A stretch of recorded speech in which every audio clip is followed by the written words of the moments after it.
Well, the election results are officially in, and Democrats have taken back the House of Representatives. And this is absolutely fantastic news because this means that we now have a check on the GOP and Donald Trump's tyranny. And we all know that they were eyeing cuts to Medicaid, Medicare, and Social Security.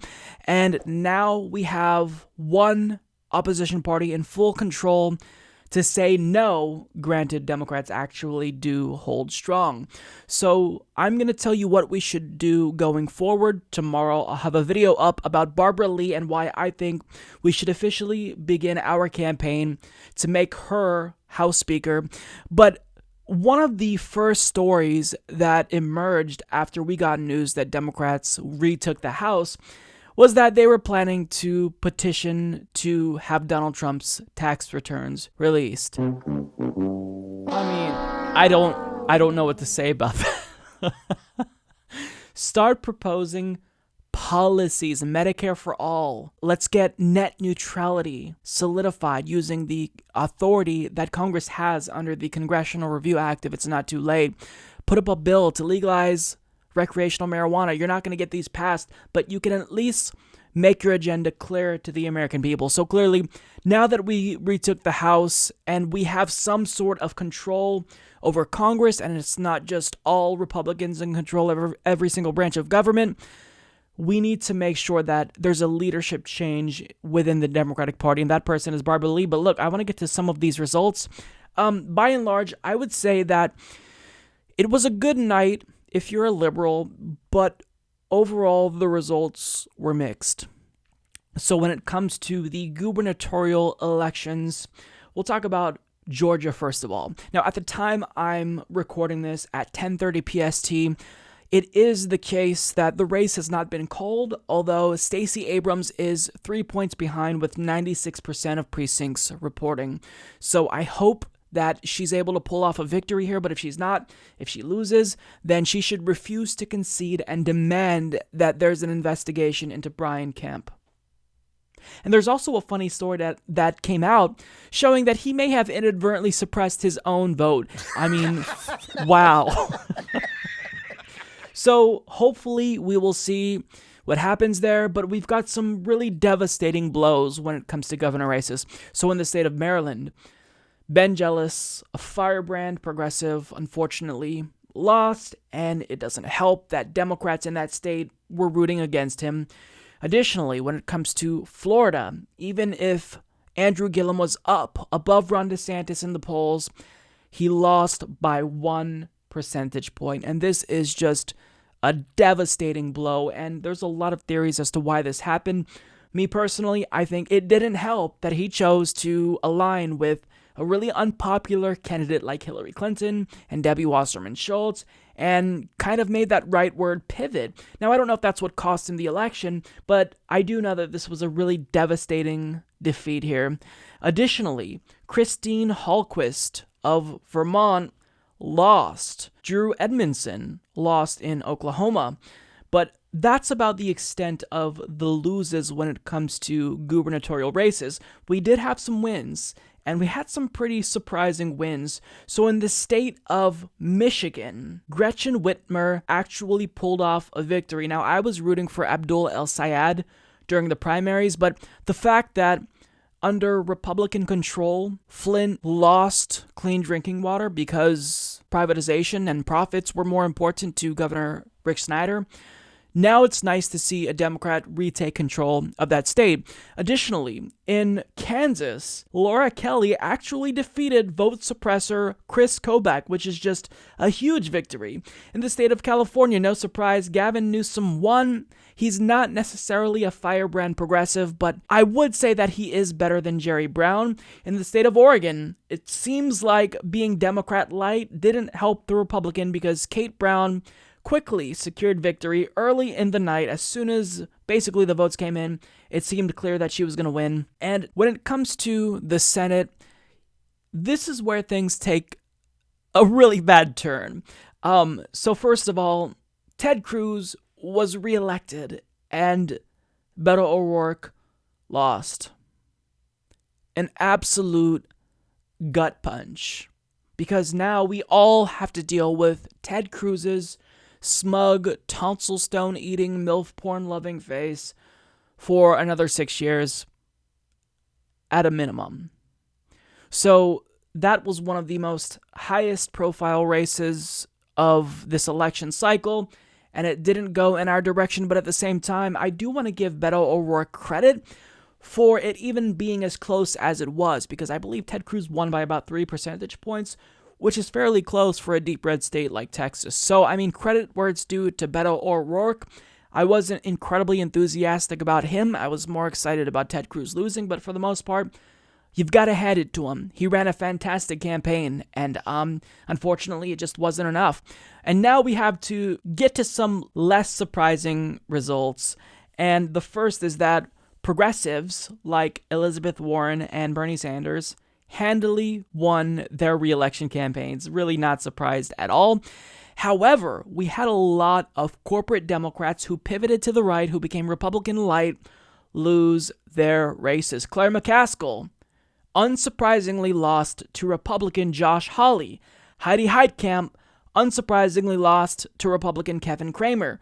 Joe Donnelly of Indiana, after attacking his own party and attacking progressives, lost to a Republican, Mike Braun. Phil Bredesen, after saying that he would have voted for Kavanaugh, lost to Marsha Blackburn. Bill Nelson lost to Rick Scott, of all people, in Florida. But the one Republican light Democrat that was able to hold on to their seat is actually Joe Manchin, the worst of the worst. So most of these centrist Democrats, these conservative Democrats who vote with Trump, they were wiped out. Joe Manchin is the only one that survived. Congratulations, you played yourself. They deserve to lose, but at the same time, you know, I'm conflicted because these Republicans who beat them didn't deserve to win, because instead of having someone that votes with Trump 50 to 60 to 80% of the time, now we have someone who's going to vote with Trump 100% of the time. And what I'm worried about is, in the event another Supreme Court vacancy emerges, now it's almost a sure bet that Donald Trump is going to get a third Supreme Court nominee through, which is terrifying. Now, there's still some hope left, because Jackie Rosen, who is pretty much a corporate Democrat, is going up against Dean Heller in the state of Nevada. And at this point in time, I don't have the results for you, but we'll see how that goes. Now, also, we got some really, I guess you could say, interesting news. Mitt Romney is going to the Senate. He's now a U.S. Senator. Why? Why do these dinosaurs who lost keep running for Congress? And why do we keep electing them, people? Mitt Romney? Mitt, you've got to join Hillary Clinton. You've got to get out in the woods and understand that Americans don't like you. But apparently, you know, he knew that the people of Utah liked him, and he won. So I guess, what do I know, right? I guess we like these dinosaur politicians. Speaking of dinosaur politicians, can you guess who else won? Dianne Feinstein. She beat Kevin De Leon, and the margin wasn't as huge as we were all expecting, because Kevin De Leon, he didn't do too bad. But the problem is, I think that in the event we had someone like Allison Hartson or David Hildebrand, they would have beaten, or had, I don't know if they would have beaten, I don't want to say that authoritatively, but I will say that they would have had a better shot and possibly a higher margin than Kevin De Leon, because that would have given them enough time to get their name out there and whatnot. But disappointing to see that Californians elected a conservative Democrat. Now, getting to the House races, this is where it improves for us quite a bit, because we have a lot of progressives that ended up winning. So I'm going to get to all the losses first, so that way we can end on a positive note. So, when it comes to Sarah Smith of Washington's 9th Congressional District, unfortunately, she was defeated by corporate Democrat warmonger Adam Smith. In California's 50th Congressional District, Amar Campanajjar lost to corrupt Republican Duncan Hunter, who literally is facing dozens of indictments, so I don't even know if he's going to be able to serve out his full term, but I mean, he was able to win. Additionally, in the 34th Congressional District, Kenneth Mejia lost to corporate Democrat Jimmy Gomez. And in Florida's 23rd Congressional District, Tim Canova lost to corporate Democrat Debbie Wasserman Schultz. And in Kansas's 4th Congressional District, James Thompson lost to Ron Estes. In West Virginia's 3rd Congressional District, Richard Ojeda lost to Carol Miller, even if he ran a fantastic campaign and closed a gigantic gap. Now, additionally, Adrian Bell in Texas's 14th Congressional District lost. Randy Bryce, also known as Iron Stash, lost in Wisconsin's 1st Congressional District. Kara Eastman lost to Don Bacon in Nebraska's 2nd Congressional District. Additionally, Jess King unfortunately lost in Pennsylvania's 11th Congressional District. Rodolfo Barajan lost to a Democrat in California's 40th Congressional District that was a Green Party candidate. We also have a loss that I want to talk about that I'm excited for. Dave Bratt, who beat out Eric Cantor, who kind of rode into Congress on this Tea Party wave, lost. He was defeated, and that was really, really exciting because he positioned himself as this anti-establishment conservative when in actuality, he was nothing more than a Coke sellout. So I'm glad that he lost. Now, let's get to some victories here because there were a lot. And if you're a progressive, you have a reason to be very excited because we had quite a bit of victories. Unsurprisingly, Alexandria Ocasio-Cortez officially becomes Congresswoman Ocasio-Cortez, winning New York's 14th Congressional District by a very large margin. Rashida Tlaib and Ilhan Omar win Michigan's 13th Congressional District and Minnesota's 5th Congressional District, respectively, and they both make history as the first Muslim women ever elected to Congress. Additionally, Sharice Davids of Kansas's 3rd Congressional District and Deb Haaland of New Mexico's 1st Congressional District, well, they also made history, becoming the first Native American women ever to be elected to Congress, surprisingly. Now, Sharice is more of a corporate Democrat, from my understanding, but Deb Haaland is actually a very strong progressive. She supports Medicare for All, so this was a huge victory for us. Now, additionally, Ayanna Pressley won her election.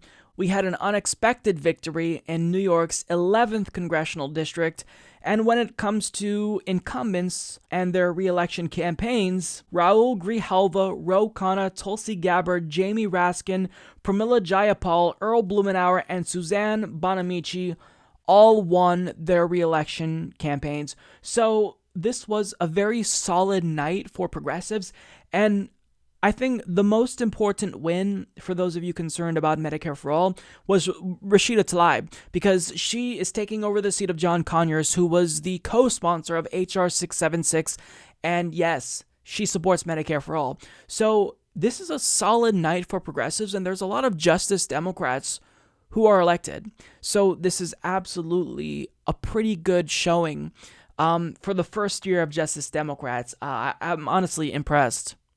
2 years after the organization was created, actually less than 2 years after it was created, they've got several members of Congress. Phenomenal news, great showing from them. Now, additionally, I want to get to some other races. So Julia Salazar was running for state senate in New York, and she won. Huge progressive, she's a DSA member, gigantic victory. Additionally, Keith Ellison was elected as Minnesota's Attorney General. Now, again, as I've stated earlier, there are domestic abuse allegations against him by 2 women now, 2 of his ex-girlfriends, and those aren't going away anytime soon. He has done the right thing, though, and asked the FBI to investigate these accusations. But, you know, it is what it is, so we're going to have to see how that goes. Now, some surprisingly good news that I don't think anyone was paying attention to was Kim Davis. Do you remember her? She was the bigoted homophobe who actually went to jail for refusing to issue marriage licenses to same-sex couples. Well, guess what? She was just defeated. Bye, Felicia. So by and large, this was a fairly good night for the left and a pretty great night for progressives as well. We won some, we lost some. So all in all, pretty solid night for the left. Support this podcast by becoming a patron at patreon.com/Humanist Report.